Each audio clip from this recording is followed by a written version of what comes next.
Hi,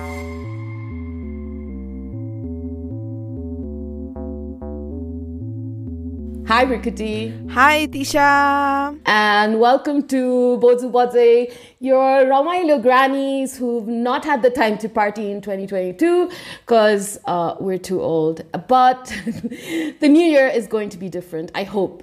Yeah, it's 2023, which means it's been exactly 23 years, and I don't know why I'm bringing this piece of trivia, but I just can't stop thinking about this song. I don't know if you remember it, Tisha. There was this song, that god-awful song where Amir Khan jumps up and down, looks like a complete idiot, dancing in front of this huge stage with 2000 written all over it, and the song's like Dekho 2000 zamana aa gaya, and I'm like, why would he sing that song?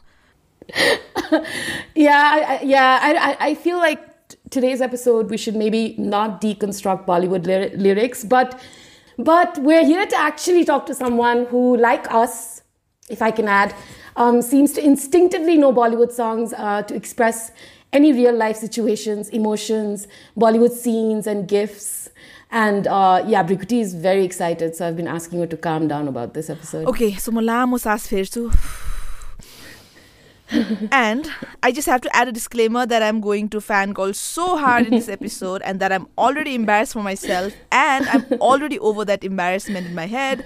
So yeah, please, Itisha, let's introduce our very special guest for today. Yes. So we're really excited to kick off the new year with a very special guest. I mean, one of the main reasons why we started Boju Bajai 6 years or maybe 7 years ago was that we felt that, women were having all of these like really rich and nuanced conversations about their lives and their experiences, their political opinions. They have such a key stake in everything that goes on in our so-called nation state, right? But they rarely got the space or the visibility that they deserve in the public sphere. So we wanted to take these private conversations and bring them to the public space. And in a way, the guest that we have today, is doing something very similar, but, in a far more sophisticated and far more comprehensive manner.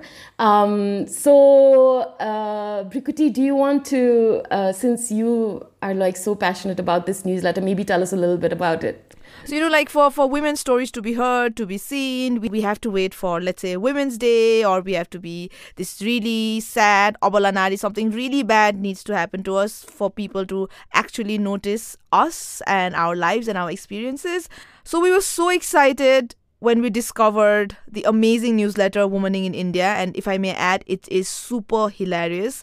It is a weekly newsletter which chronicles the lives of everyday Indian women and their ghar ghar ki kahani, as I would like to say, because there's so much that happens which we almost normalize, things that happen to us, everything from everyday sexism at home, at workplace, gender blind spots, and Raja Betas in all South Asian households and everything in between. So this newsletter encapsulates all of that and more. So today we have the womaniya behind the amazing Womaning in India newsletter, Mahima Vashisht. So Mahima is a writer. She also works at UNICEF. She's a former civil servant, an engineer, gold medalist, topper, shopper, Substack featured writer, podcaster, and in her own words, dabbler of many, many things. So hello ji, Mahima ji, welcome to Boju Bajai. We are so excited to have you. My God, I love that introduction so much. I just wanted to be quiet the whole time. Can this entire podcast just be you introducing me? I love it. Thank you so much for such kind words. And I have to say, because I think you discovered my work through the Seen and the Unseen podcast. And I talk in that a lot about my imposter syndrome, about being on that illustrious podcast. I want to say that I also see it a lot in other women, and you right now introducing me as someone who's done it in a different way or a better way in some sense. It's ridiculous because you've been doing this for 7 years. It's insane. I didn't even know that there were podcasts that were 7 years old, and it's amazing the work you're doing. The grannies of podcasting. We have so much. You should run a course on podcasting, and we should all be learning from you. No.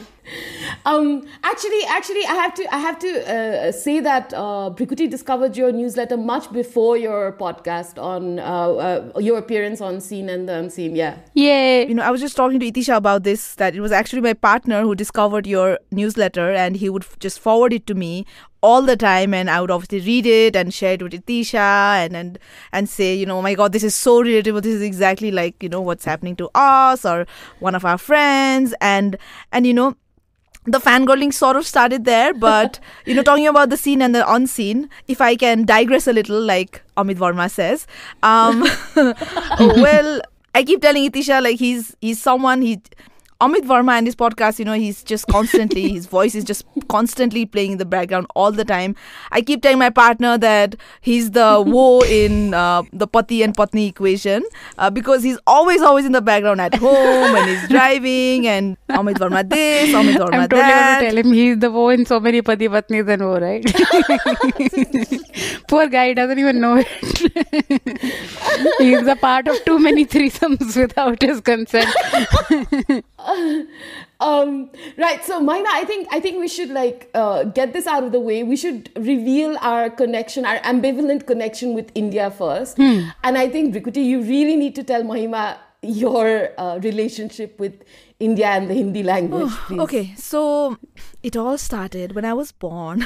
No, actually, it does start there, because I was I'm actually from Biratnagar. It's a small town that borders India. It's right next to Bihar, and so India, Hindi, it was always all around. And also because, both my parents, they grew up in India. I still have grandparents living there. I have family in West Bengal.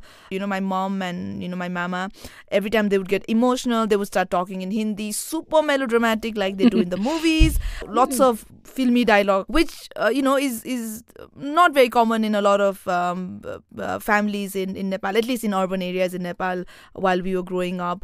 And talking about growing up, I'm sure Itisha also had a similar experience of just consuming a lot of, Indian pop culture. When we were growing up, there's a lot of Indian, movies. Zee Cinema is always playing at home, and, but for me, I feel like there's always too much sometimes. I think too much Indianness oozing out of me sometimes. And, there are all these comments on our podcast, because we do make a lot of reference to Bollywood, use a lot of Bollywood songs like we are going to do in this episode also. In fact, one of our episode titles was called Rahul Naam To Sunai Hoga, and a lot of people do comment, they're like, why do you have to use Bollywood songs, why do you have to make Bollywood reference, oh my God, why can't you just use Nepali songs? And I'm like, bro, just chill. But like I said, I probably come across as an enthu cutlet. I'm sorry. But in my head, I feel like I get all the, inside jokes, and I get like, oh, this city is like this, and, like the stereotypes that comes with being like a South Delhi girl or like a South Bombay girl. I was like, oh, of course I know all of this. And then I go to India and then I land in Delhi, and I'm like, I'm going to talk to this guy in Hindi. And the moment I try to speak, I'm totally tongue-tied. In fact, whenever I'm in India, it takes me like a day or two to just process that I'm in India, and I feel like all the people who are around me have just like jumped out of the screen, and they're talking to me, and I'm like, oh my God, I'm in India. So yeah, India is very nice. There's this hilarious story of Brikuti in Bombay, which maybe we can share later.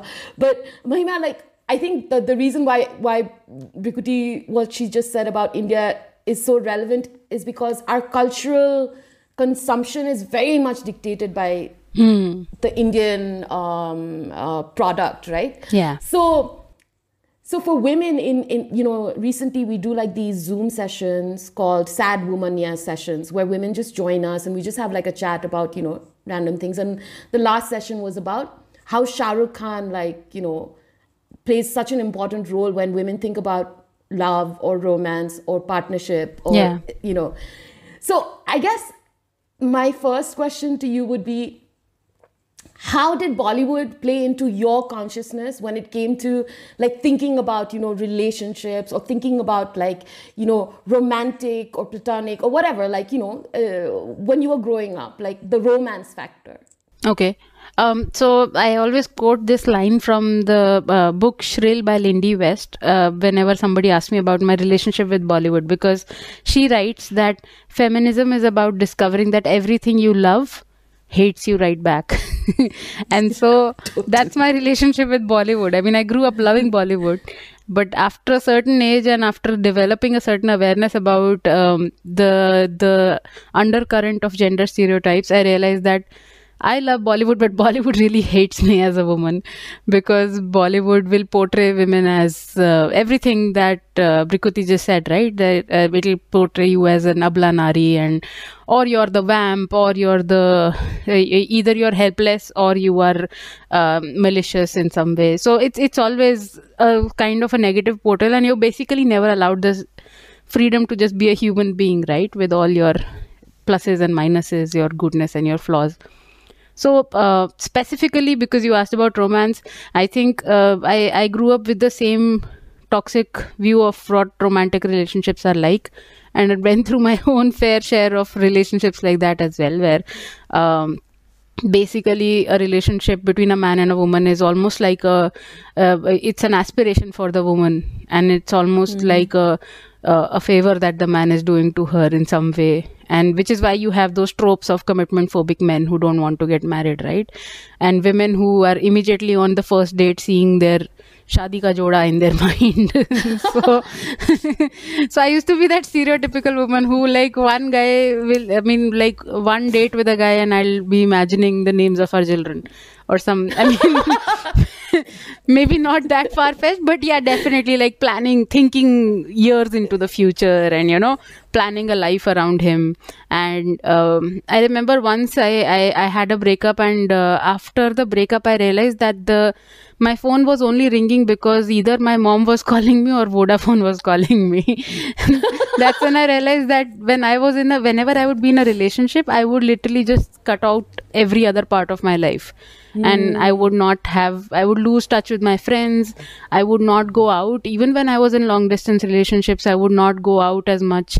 Going out alone was just not a concept at all. But even going out with friends, colleagues, all of that would get cut down because I would center my life around this one relationship. And now that we've all grown up and matured a bit, I think that was quite toxic on both sides. Like, if the guy is not prioritizing you as much, that's toxic. And if you are making him the center of your universe, that's also toxic in a way. And it was just this was, I think, a series of unhealthy codependencies like that. And and now, I mean, this is something that I said on Amit's show as well, that now, after being married for, I think I've known my partner now for 10 years. We've been married for 7-8 years now. And after having seen so many other marriages around us, it actually turns out that marriage works out much better for the guy. Because like there are studies that have shown, that married men live longer and they're healthier and happier than unmarried men, and vice versa. So married women end up dying sooner. So I mean, so it's clear the institution of marriage benefits more, right? I mean, being in a relationship, sadly, the way relationships are in most cases, it ends up benefiting the man a lot more than it benefits women. And so, now you realize that our entire concept of women chasing men for commitment was so upside down. It should have been the other way around. And I actually, in one of my newsletter editions, I interviewed women who are now dating in their 40s, 50s and 60s. Either they never married, or they've become divorced, or they lost their partners or whatever. For some reason, they are dating again. And I interviewed a bunch of women like that. And many of them told me that now, at this stage of life, it's men who are chasing us. Ke please mujhse shaadi kar lo.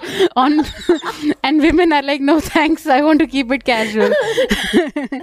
So it's really funny that it takes us so long to get this, but Ideally, of course, it would be a relationship that is healthy and beneficial for both partners. But it's funny how Bollywood taught us things in the upside down way. Yeah, I mean, I think my situation was even more worse. At least you were going on a date and then, imagining, picturing things. For me, it's just one profile, one Instagram profile. I'm like, yeah, this guy, okay.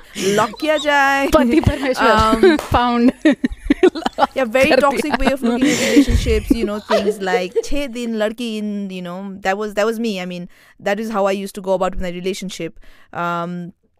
I used to, because now I'm very married and very, very not single. But yeah, so much to blame on Bollywood and so much unlearning to do. Yeah. But the one thing, when listening to the episode Seen and Unseen where you're the guest, one thing that really I was really moved by it, because it really got me thinking about my mother and my grandmother also, is the thing you said about how after marriage, like, women are completely uprooted, right? Their names are changed, and at the time of my mother or grandmother, when Facebook still really wasn't a thing, and my mother opened a Facebook account, and one day I remember she came to me and she's like, "Oh, I just connected with this person who was in high school with me in Patna," and she was so happy, right?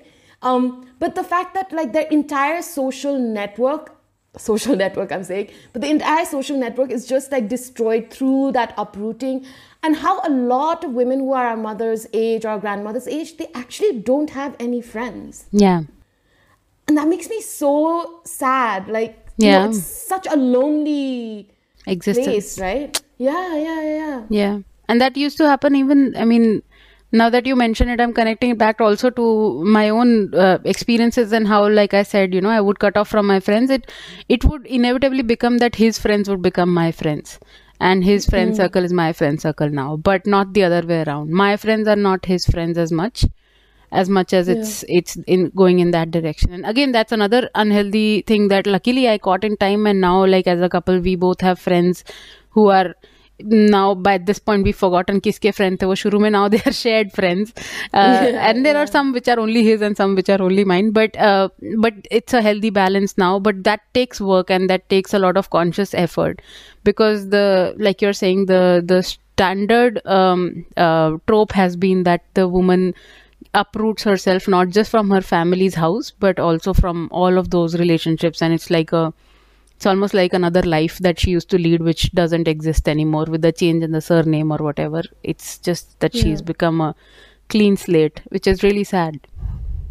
The one thing, and I feel like this is so I really wanted to ask Brikuti and Mahima about this as well, because I'm also married, and my husband is Spanish, so he moved to Nepal with me for like 3 years, and then this is like my payback, right? Like, I'm moving to Spain with him or whatever. But, what you say about your grandmother in that episode, the Seen and Unseen, how she was managing the household, right? Like, through debt, through line of credits with the local, like, Sau, and like, at the end of the month, the grandfather would come and settle all of the bills, right?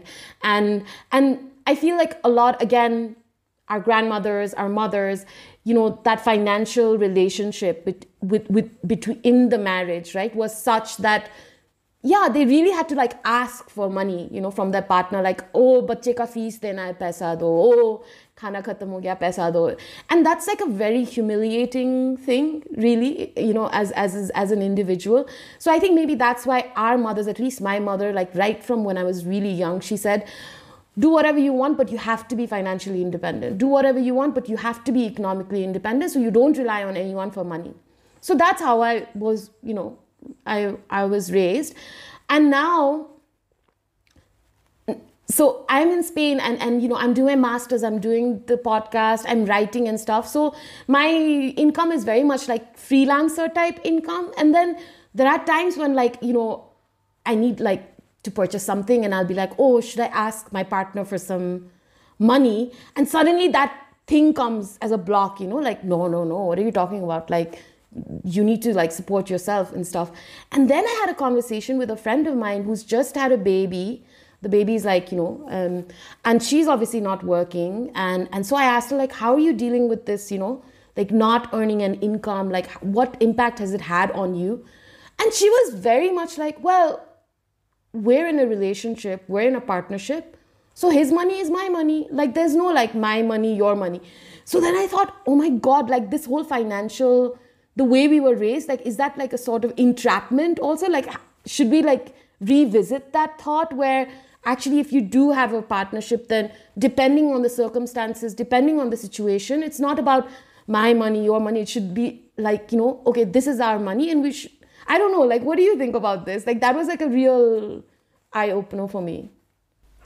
Yeah, so I think what your mom, where she came from, was historically how women have been at the receiving end of a lot of abuse. And I recently learned this term that there's physical abuse, there's emotional abuse, there's verbal abuse, but there's also something called financial abuse, which one of the women I was interviewing, she was describing to me about how even when she had to go out somewhere as a child, and she needed say 10 rupees to take a rickshaw, her father would not give her the 10 rupees. He would give it to her brother and say कि इसको rickshaw में बिठा के आओ.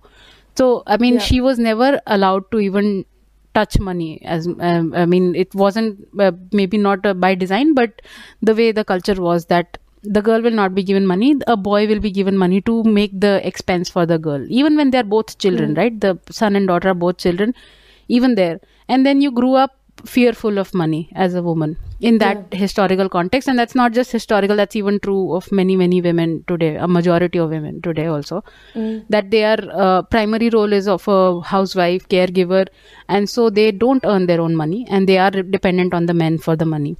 And in many cases, especially abusive marriages is what I'm thinking of right now, it limits the woman's ability to walk away, right?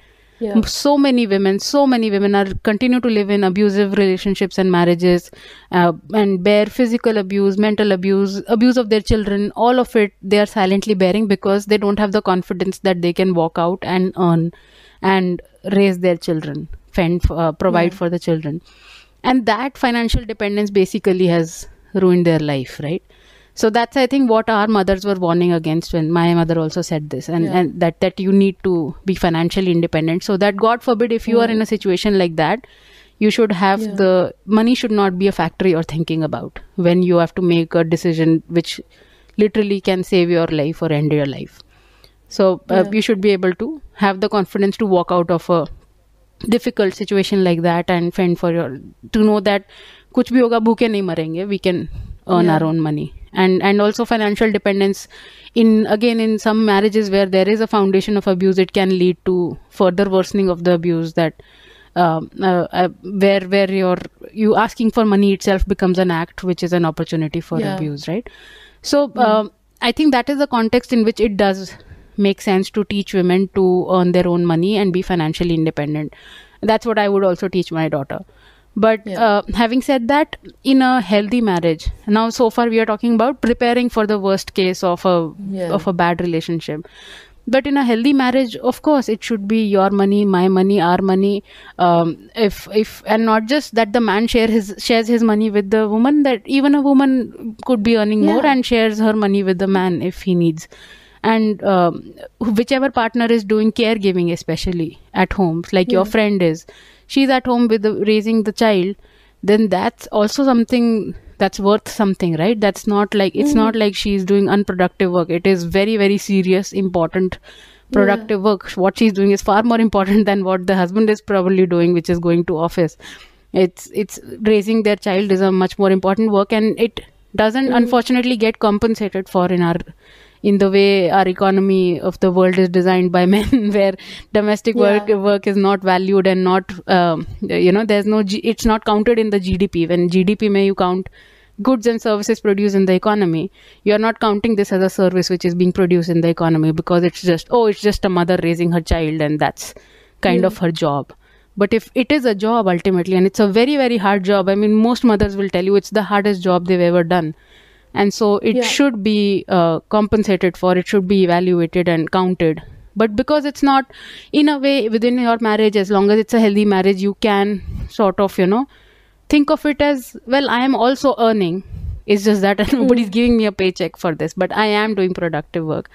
And so it's not just that his money is my money, but that I am also doing productive work, which deserves to be compensated for. So I should feel no shame in expecting my partner to provide. And in fact, there shouldn't even be that act of asking for money, because at least in my marriage, as soon as we got married, we set up a joint account and we pay our rent and everything from that. And so every month we put money in that account, and then we do our common expenses from that account. So nobody has to ask the other person for money. And if at any point one of us is earning less or more or not earning, we'll tell the other one, यार इस महीना तुम डाल दो, अभी मेरे पास नहीं है, तो हो गया, ठीक है, डाल दिया.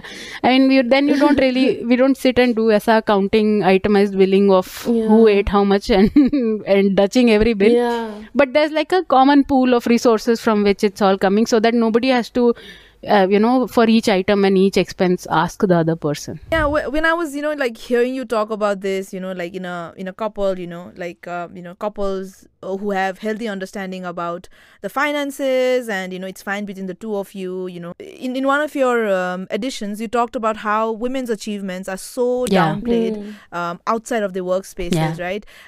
So let's say whenever you're socializing, you're just XYZ's wife, and nobody really takes an interest in what you do. Even in cases when the husband and wife might be doing the same thing. And right now, talking about money just got me thinking about my own life, where like I have the most supportive partner. He reads Womaning in India, so obviously he's not like the Kabir Singh type. But like we mentioned earlier, and we've talked about this several times with Itisha, that it's very difficult to have these conversations, and we also struggled, to have this conversation when we step out of, the Boju Bajai podcast, and let's say I'm at a social gathering and I'm just a brikuti, I might just be a daughter-in-law to someone. So it's very hard to engage with, these kind of things. And my partner, when he tries to bring this up, because he's a man, he's a tall man, so people listen to him, right? So he tries to joke about things like, that, like, let's say, Brikuti makes like 5 times more than me, and, she's paying for a holiday or whatever, and it makes everybody very uncomfortable. Very uncomfortable. I love that. And I'm just there looking at him, and I'm like, what am I supposed to say? What am I supposed to say to that? I don't know. I'm like, why are you making this joke? He's making me uncomfortable because everybody is so uncomfortable. People are I can just see it in their faces with like, what do you mean? Like, you're making more than a tall man. So it's just that kind of conversation. And like you said in your newsletter, what a woman does outside of the house in her professional life is something that nobody really takes an interest in or asks, like, what do you do? And I think when people at home don't really understand what your life is, your professional life is outside of home, it makes things a bit complicated. Like, for example, I was leaving home today, and then it's very hard for them to understand that I'm leaving house on a Saturday afternoon, or that I work from home but I will not be available for, let's say, 3 to 6 p.m. because I'm like editing this episode, whatever. Anyway, we've talked about this, and I just wanted to bring that up.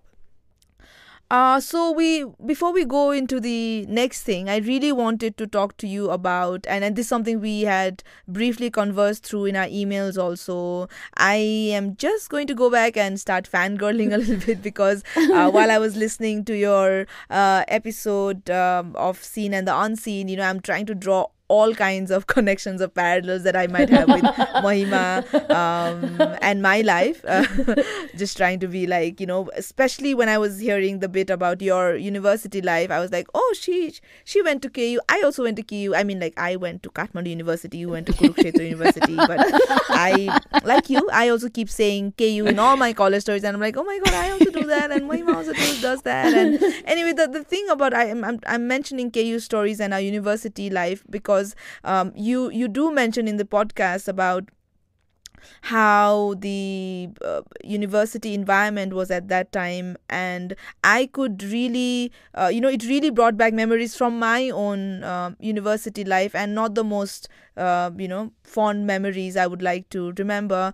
And I'm not even making this up, but I felt some of the stories were the exact same. For example, like your non-KU guys coming to the university campus because, it was quite similar, like large campus where other people outside of the university could also enter. The boys, KU and non-KU boys, the way they would treat you, for example, being teased while you're walking in the campus, boys knowing exactly where you lived, what your name is, what department you go to, and, getting all these phone calls, which was super annoying. But all these things made us uncomfortable, but we didn't really know whom to ask about this or whom to complain to, or what do we really do, because the seniors would just put their head down and just be like, well, this is just how things are here.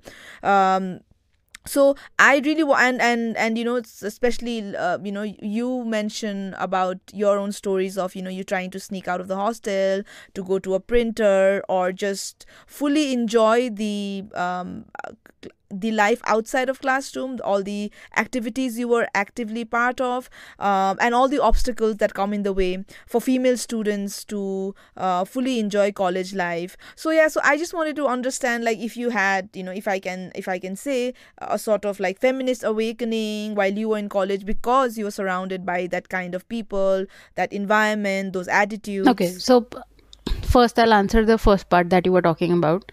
I think when your tall husband says that you earn 5 times as he does, you should become a little taller when he says that. And you should feel proud. Come on. I mean, I don't want to tell you how to feel, of course, but I think this shame or discomfort that everybody is feeling is coming from that patriarchal mindset of the man must earn more than the woman. And preferably she should earn none at all. Or if she does, it has to be less than half of what he's making, right? But it's by the way, because you like finding things common between us, that's also common between us. At least as of right now, I earn more than my husband does, and both of us are quite comfortable with it, thankfully. Like, neither of us has a bit of like, oh, oops, this is a wrong moment. It's a wrong trend that we have between us. Something is wrong in the marriage, or there's any kind of power imbalance. There's no such thing at all. Like, he jokes about it, I joke about it. I mean, he jokes more about it than I do because people don't like women rubbing saying this in front of anyone. A man can brag about his paycheck all he wants, but a woman does it, people get uncomfortable. But at least we shouldn't get uncomfortable about it. We can't control other people. They will always be uncomfortable about a strong working woman. But I think we need to like kind of make our peace with it and actually feel proud of our accomplishments in whatever domain they are. And it's and we are so fortunate to have partners who are also sharing that pride with us, which is something to be enjoyed and relished, because it's literally like 1% of women on this planet probably have this privilege. Absolutely. Second one about my college, no, that was not the place of my feminist awakening, if we can call it that. I mean, I think like I said on Amit's podcast also, it has been a long process for me, and there's no one moment where I would say, oh, this is the moment I had my awakening. All those toxic relationships I described happened after college. So I was very much still defining myself by traditional roles of what women are or are supposed to be, even though it was quite clear that internally I had a bit of a rebel inside me, because I was raised in a gender neutral manner. I was not ever told that you can't do this because you're a girl, at least as a kid. Once you grow up, suddenly a lot more restrictions come out from nowhere, and that is jarring for a young girl who's grown up with no restrictions as such. But up until that point, at least, I went to college when I was 17. Up until that age, I had never been told कि ये मत करो, वो मत करो, यहाँ मत जाओ, ये मत पहनो. So professionally, and I mean in terms of studies and all, there was nothing that had ever held me back, and my parents had given me and my brother all the same opportunities. So I did not see men and women as very different by that point. And I had, of course, been blind to all the ways that in their own marriage my parents were different. I had not been blind to all of that by that point, because I had never faced personally a lot of discrimination, not obvious discrimination. And so I went through college thinking that men and women are the same, and it is we were told that this is for your safety, right? The fact that you are being caged in this hostel. And again, because grown-ups around us had decided that, we kind of accepted that as a reality.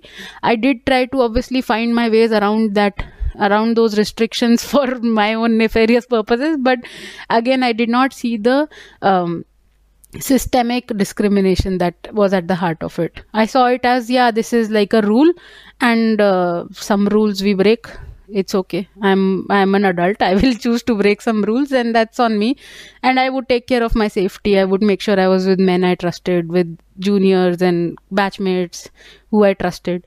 And I was comfortable with public transport and Kurukshetra, etc. Vagara, vagara. So, but I did not see that as a systemic gender-based discrimination. It's only in hindsight that I realized so much of it was so unfair, and it's just ridiculous that girl students were being put through so many unnecessary hurdles that we had to jump across. So yeah, that happened much later in life, I think. I don't know the one point at which it happened, but it happened much later. I think a couple of failed relationships helped speed it up, accelerate that process. And some great female friendships always help when you're with women who build you up instead of cutting you down. That helped. So it was a slow process. A lot of reading and all also. I mean, culturally also, I think feminism is new to the South Asian cultural milieu, right? Like, we've only started talking about it in the last 10 years or so. Before that, even we were not talking about it. Our movies weren't talking about it. There were no role models to look up to who were fighting for this. So it happened. I think it happened maybe plus minus with the rest of India. It didn't happen a lot differently for me. Yeah, talking about movies, like, I remember when Pink came out, it was hailed as like, one of those, like women-centric, like feminist film and stuff, right? And I remember watching Pink, and the last scene, the ending of the movie, made me so uncomfortable because, the young, like, women who play the main characters were just like, Amitabh Bachchan ke paun chhu rahe the, and they were like, oh, thank you. So really, it was like Amitabh Bachchan's character who kind of came and saved the day, and he was the big father figure for them and stuff. And the ending really just dismissed all of the courage and the agency that the female characters had shown in the movie. So yeah, even when these movies are coming out, there's still like that underlying, hero to chahiye types. 100%. Yeah. Did you watch that movie? Did you like Pink and the... Yeah, no, I think you were a bit advanced compared to me, because when I saw Pink, I loved it because it was the first time that consent was even being spoken about, right? In fact, I remember there was I don't know if you want to keep this in the recording later or not, but there was a part of it which confused me at the time because I wasn't as evolved to understand it. There was a part where one of the girls says that everybody was calling them prostitutes because they went out at night with boys, right? And so at one point she said, okay, we are prostitutes, so what? And I didn't understand, why would she say that? Why would she hurt her case by saying that because they weren't prostitutes? But then later I realized what she's saying is that even if we were prostitutes, that doesn't mean that you don't respect our consent. Even if a girl who is in the sex work is telling you, do not touch me, don't go there, don't hold my hand, don't try to kiss me, then you have to respect her consent as well. And it doesn't mean that a woman's consent is worth nothing if she's into sex work, is what I had to be. It came to me much later. I mean, in that moment when I saw the movie, I didn't understand that part.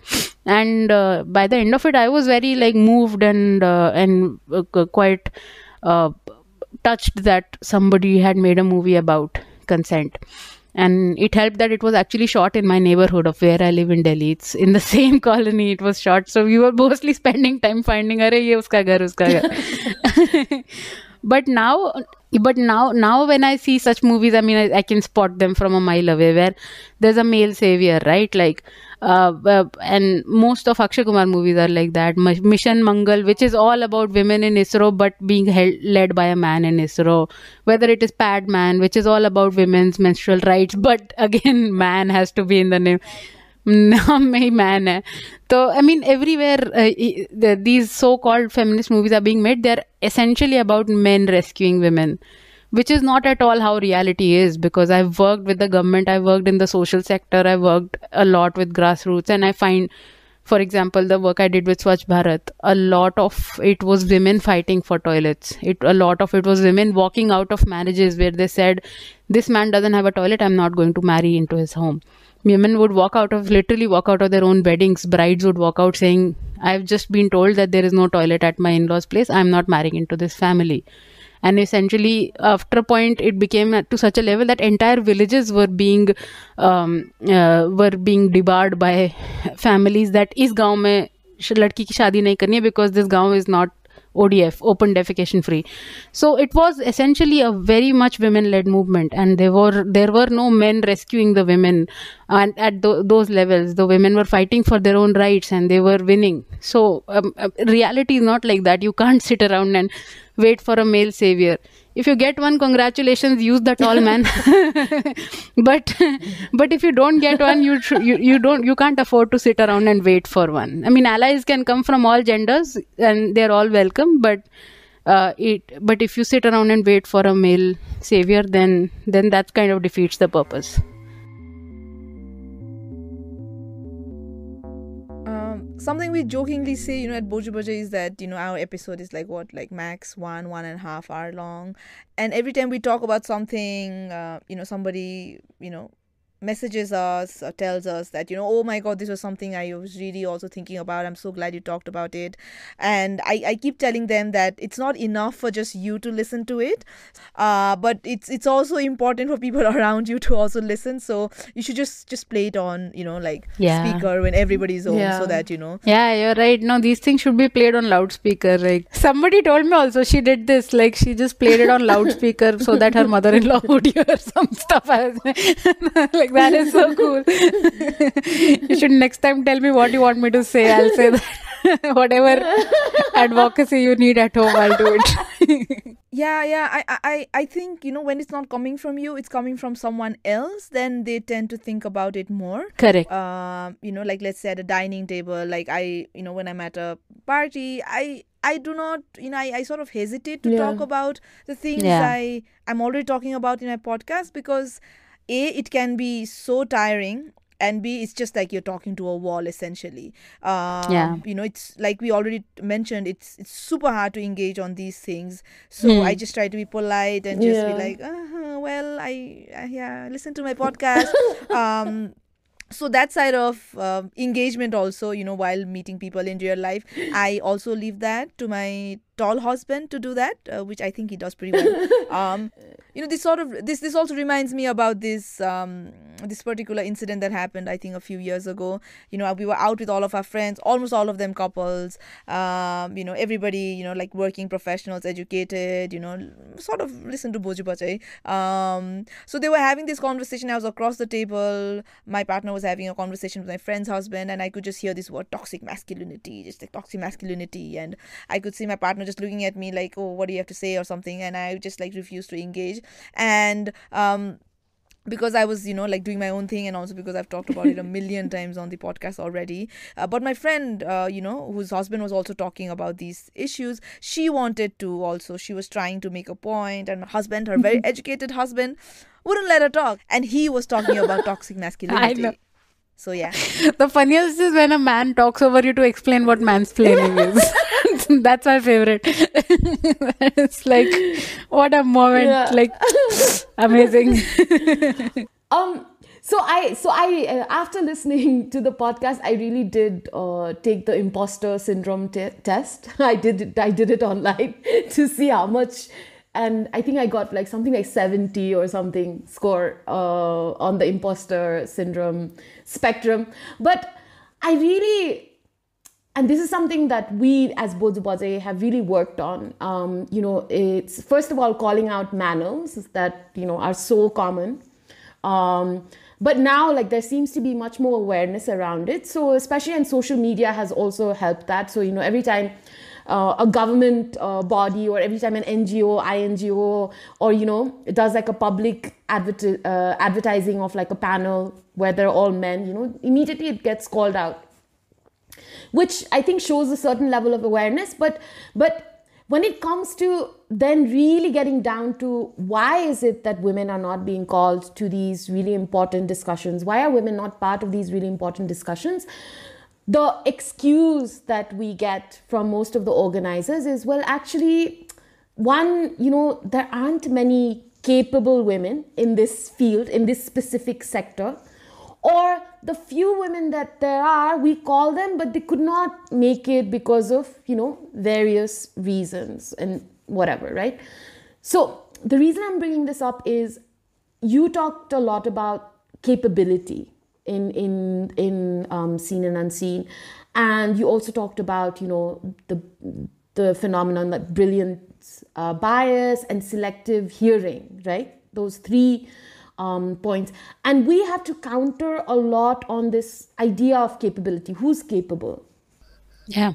No. So who is capable? How is capability defined? And what does it mean? What does it mean when we're talking about like actual meaningful inclusion and actual diversity in these sort of environments? So I was wondering if you could just like talk about that a little bit from your own experience as working in, you know, civil service, development agencies, etc. If you could just highlight that a bit. Yeah. So brilliance bias, let's start from that. There's a well-documented and well-measured bias that men, when they talk about this exact same sentence said by a man and a woman, we'll assume that the man is very knowledgeable and has great valuable inputs to offer, whereas the woman is blabbering something. And it doesn't help that women also, we have imposter syndrome, and we will also undercut ourselves. Before we say anything, we'll say, oh, well, but this is only my opinion and I'm not sure. I don't know as much as you do, but I think this. So because we've also kind of padded our opinion with so many disclaimers, we've ourselves brought its value down a bit. And then there's also a perception brilliance bias, which makes people perceive men as smart and brilliant. Second, in the STEM field in particular, this is again quite documented, which is that women have to constantly prove their capability again and again and again. So if every day you come to work, basically it's like everyone's forgotten all your past achievements and you have to prove once again that you know what you're talking about. And I've heard so many stories from women about this. Like a woman told me that one of her juniors, and she's like a very senior person in a IT firm, and she said one random junior guy came to her and started saying, "Aapko HTML pata hai?" and started explaining HTML to her, and she was like, I didn't even know how to react to this guy. What is he doing? He's just coming and explaining some school level concept to me. Why is he doing this? And he's my junior. How does he just randomly assume that I don't know something that's so fundamental? But that's something women, especially in the STEM fields, that is science, technology, engineering, mathematics, these four fields which are the most male dominated, and then in many almost all other fields as well. But it helps in some fields that there are more women around. But especially in these male dominated fields, it's assumed that a woman doesn't know what she's talking about most of the time, even if she has proven time and again that she is capable, she's knowledgeable. She's managed products, she's led teams. Even after all of that, almost every single day women have told me that I come to work and it's like I have to prove my worth all over again, and to people who I shouldn't have to prove it to, like juniors, who should accept that if I'm somebody's boss, when there's a male boss, we don't even question before giving them the respect that comes with that position, and maybe some more for their own brilliance that we assume. But in women's case, even the basic respect that you would give to that position, even if not to that person, you give a certain respect to a chair, right? That, oh, this is the vice president of the company, I will give this person some respect. Even that basic respect of the chair is diminished when there's a woman sitting in it. Yeah. So these are all perceptions which have nothing to do with actual merit or capability. Then there's a third thing about what are we counting as capability, like you said. And that's also a very male-centric definition of capability, you know. It's often like, kitne ka sale kiya, that's a measure. But how deep a client relationship you built is not often measured, or how you treat people at work. So are you it's like you're not measured on when you're leading a team, for example, whether if you're a man who has kind of pushed people to their limit, taken advantage of them, exhausted them, not given them leaves, and that's how you've got a big result. Whereas women leaders are often found to be more nurturing towards their team. They're building people up, they're building their confidence in their long-term gain as well. Things like that are not often measured or valued as much, because the what is measured and what is valued and what is counted as capability are also metrics that have been defined by people who weren't aware. I don't want to say men, but yeah, people who weren't aware of these aspects of leadership. So that's the third thing. And the fourth and final thing was about selective hearing, which you mentioned, which is that again, there are studies on this, that we are all sociologically now conditioned to hear a man's pitch of a man's voice, that lower pitch voice that men have, as something with gravitas and something with weight and something worth listening to. And when the same thing is said in a woman's voice, it's considered shrill and it's considered emotional and it's considered hyper, and you kind of filter that out as nonsense. And so that has happened to me also personally. I've been in office meetings where I've tried to make a point and my boss has either talked over me or shown me the hand in the sense of please stop talking, and then kind of pass the mic to a man. Or even my own colleagues, male colleagues, have talked over me. Sometimes men have said the same thing that I said 5 minutes back, and suddenly it is called, what a great idea you've come up with. So, I mean, I'm like, well, I just said that 5 minutes back. Am I invisible? Am I mute? What's happening here? And this happens in physical meetings, not even Zoom, where you can doubt that your mic goes on mute when you were talking. Am I audible? Are my ideas audible? Yeah, I know. You have to sometimes, I would feel like standing up and waving my hands. Can everybody see me? Am I a ghost? Am I not in this room? Am I imagining this? What's happening? Because, so that happened. And then again, I used to think this happened only to me. And that's why I started writing Womaning, because then you find that it's not a character flaw that you had, or, I used to think maybe I'm being too aggressive, maybe I'm too abrasive, maybe my boss doesn't like me, maybe my idea was stupid. And, many other kinds of self-doubts that most women in workplaces carry. And they think that something is wrong with them, or it was a mistake they made. But when you talk to other women and when you read, hopefully, my newsletter or listen to such conversations between women, you realize this is a gender-wide phenomena. It's not something that's unique happening to you, and it is not your fault at all. It is the system's fault, or the people in charge who are at fault for not recognizing you and your talent and giving it the due respect it deserves.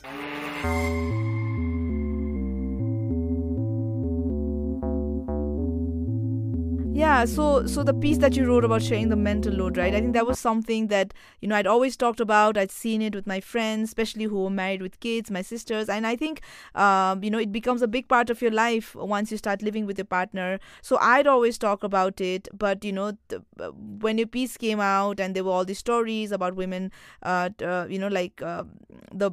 sharing the mental load, and, for women to actually explain what mental load is, the mental load of having to explain to their partners what mental load is. And after reading that piece, my partner, he told me, oh my God, there were so many things I just assumed. And coming from someone who is self-aware as he is about the privileges, about being a man, about being a Raja Beta in a Nepali family, it's so important for them to understand the sort of like the space, these little things that constantly takes up in our head.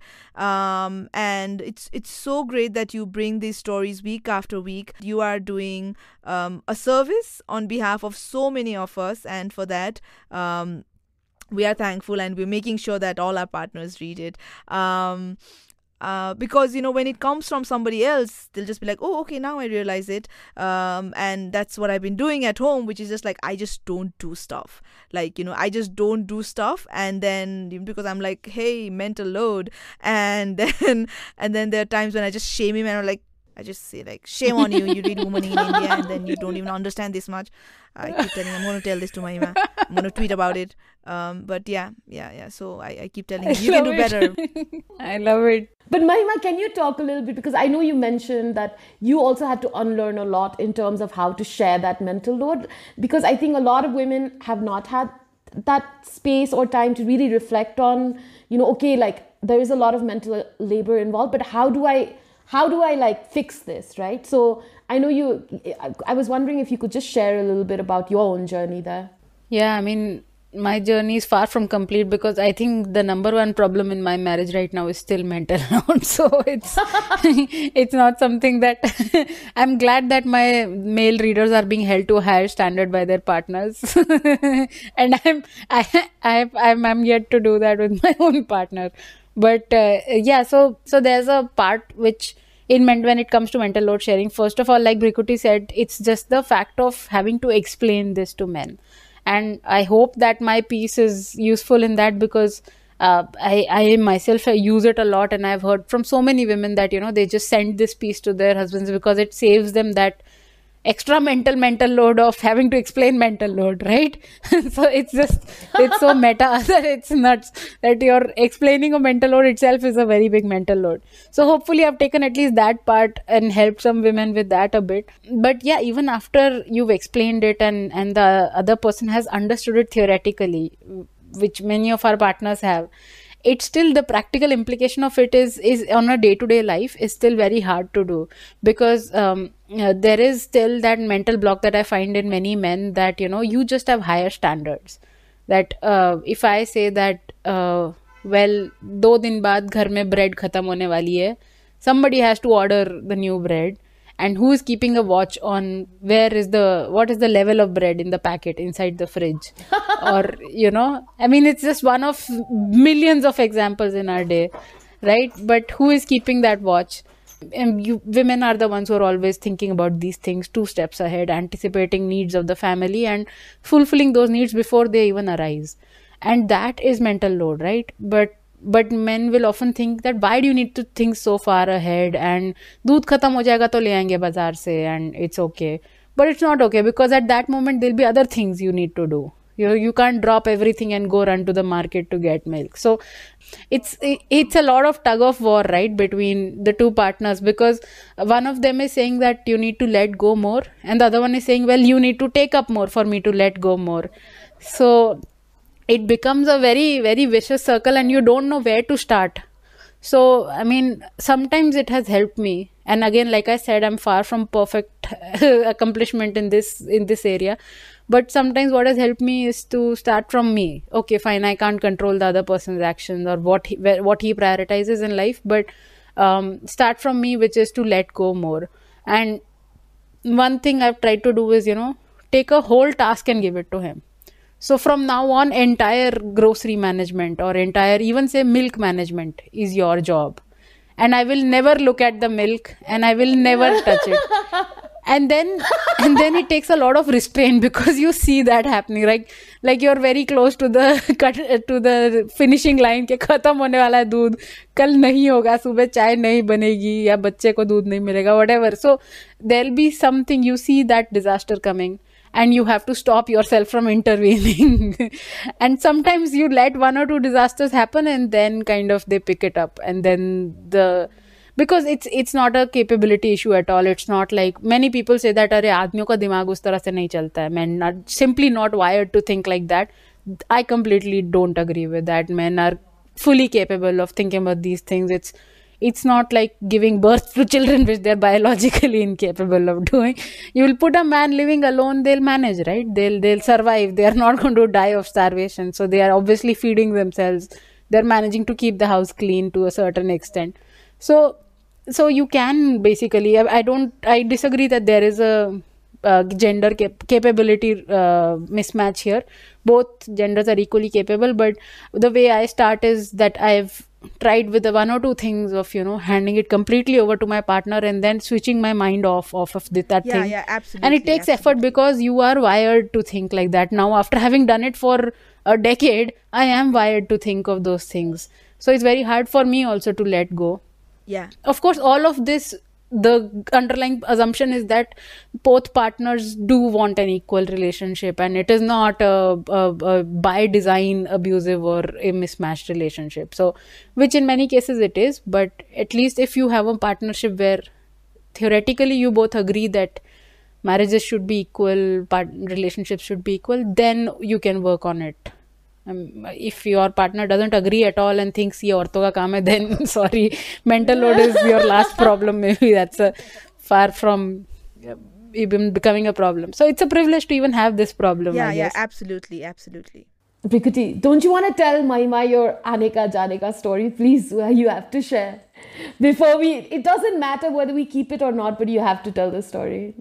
Tell. So, like I mentioned earlier, in my head, I just speak like the most perfect Hindi, and sometimes I get ahead of myself and think like, oh my god, I think I could write songs like Varun Grover. Okay, I think I've listened to enough Hindi songs, but when I actually have to converse, like I cannot even ask for a bread when I'm in Delhi. I go to a shop and I'm like, भैया मुझे को bread चाहिए.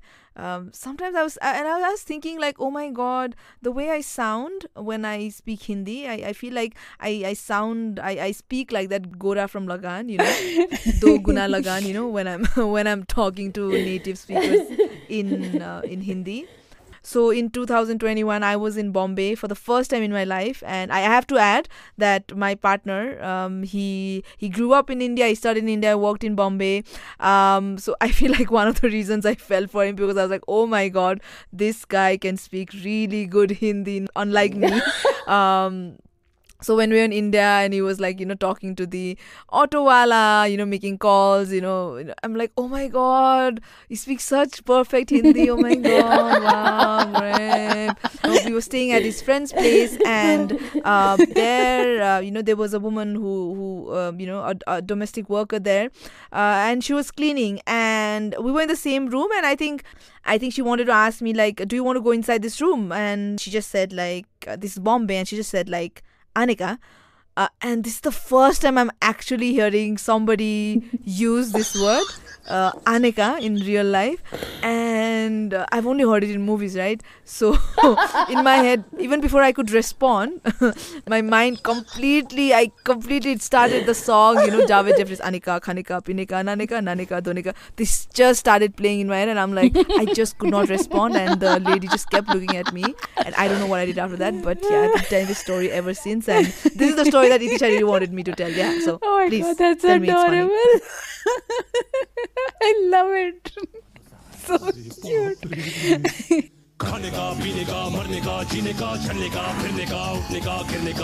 yeah, we're at the 2-hour mark now. I feel like we took most of our time telling Mahima how much we like her work, how we connect with her work. But I don't know, Mahima, is there anything you want to talk about that that we didn't let you talk about because we were just getting carried away? No, not at all. I mean, I loved the conversation. I love how organic it was, and I love hearing nice things about myself. A woman can always use a pickup every now and then. My ego is soaring high right now. I'm very happy. But I'm also just noticing how womaning in India is actually maybe womaning in some sense. It is actually womaning in the entire world. But very specifically, it's actually womaning in South Asia, because so many of our cultures are so similar, no? And when I talk to people from Nepal, Bhutan, I've had friends from there.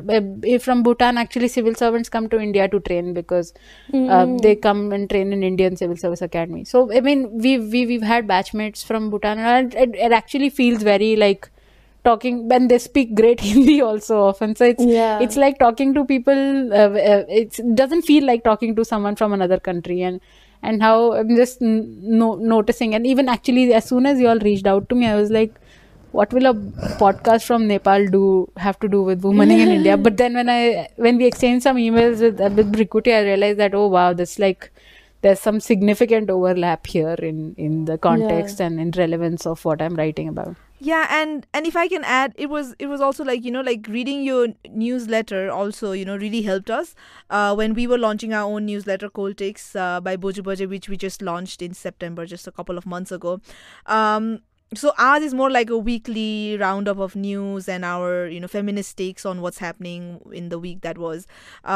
So before we actually started publishing the newsletter, I actually went and started reading each of your posts, and particularly the first introduction post where we are supposed to write like, oh, why should you read this, and why we're doing this. And I went to your post, and so I was like, okay, so this is how she's framed it. So I'm going to do exactly like that. And so that was in fact like a template for us when we're working on our own first post.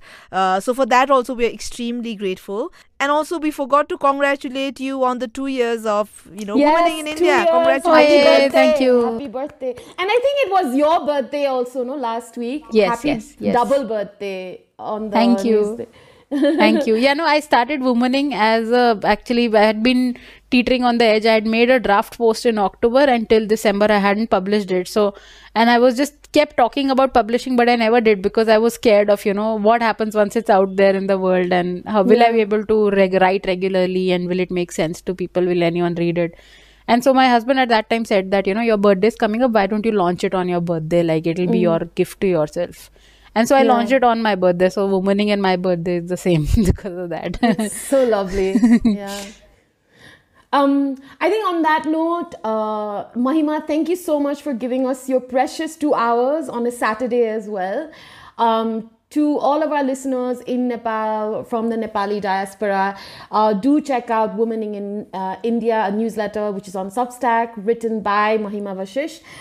It really brings together multiple voices, multiple experiences of women from India, and from anything from sort of male privilege to gender bias in the workplace, to how women are treated, within sort of the framework of healthcare, for instance. So there's a lot of really wonderful themes and topics, which is just enriched by the sheer reach that Mahima has in terms of a network of women too, which I think in itself is so affirmative, and it just says so much about the trust you've been able to build with these women. So thank you for the valuable work that you're doing, Mahima. Thank you so much for reaching out to me, for inviting me on this wonderful podcast. It feels like we've been friends forever. It's been so comfortable talking to both of you, and I love your perspective. I just love that there is a Womaning in Nepal edition possibility somewhere. Absolutely. So thank you, Mahima, and enjoy the rest of your Saturday. And this was Boju Bajai. Bye, Brikuti. Yeah, bye. Thank you, Mahima. And please follow our work also. Please read our newsletter, Cold Takes. 100% will do. You have a new subscriber today. So please read and subscribe to Womaning in India. And please follow Mahima on Twitter. We'll add all the links on the show notes. So thank you so much. Thank you for listening to Boju Bajai. Thank you, Brikuti. Next time do more fangirling, okay? It wasn't enough this time. Yeah, next time I'll do more fangirling. Yeah. Thank you, Mahima. Happy New Year. Bye.